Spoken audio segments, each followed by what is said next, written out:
famished felines. It's a really nice place you got here. Oh, a little bijou perhaps, but I like to think of it as home. Now, let me see. Casserole of duck, duck and chestnuts, duck with cherries. No. Duck and pineapple, duck pate. Duck pancakes with plum sauce. Aha! Here we are. Duck. What are we having? I'm having you for lunch. Yes, I know you are. I mean, what are we going to eat? Oh, I'll look something up.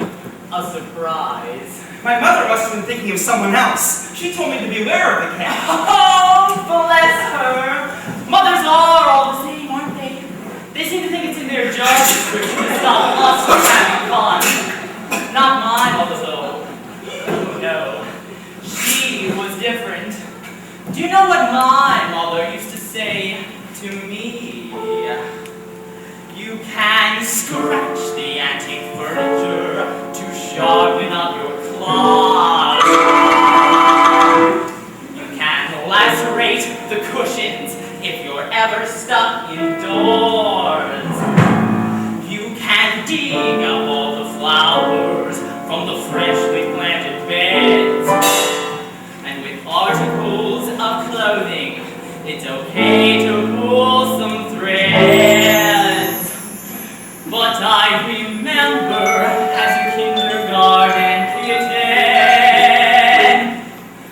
one phrase that left me singularly smitten. You can play with your food before you eat it. You can chew your chow before you chew. You can play with your food, you can't eat it. So let me play with you. You can play with your food before you bite it. You can toy with your tongue before you crunch. You can play with your food while you find it. It's a crazy little thing called. So tell me, Ducky, what would you like to play? It can be anything at all. I won't tell your mother.